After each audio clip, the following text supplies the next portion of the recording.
Hello বন্ধুরা, এখন দাঁড়িয়ে আছি ফ্রেজারগঞ্জে। ফ্রেজারগঞ্জের সমুদ্র সৈকতে দাঁড়িয়ে আছি, এটা দেখতে পাচ্ছেন আপনারা।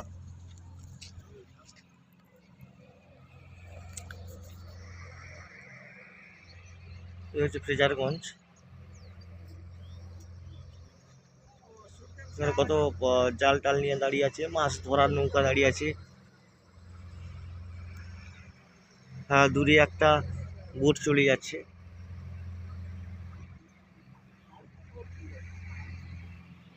আর এটা হচ্ছে ফ্রেজার সাহেবের বাংলো, বর্তমানে ভগ্নপ্রায় পুরো। দেখতে পাচ্ছেন এটা ফ্রেজারগঞ্জ।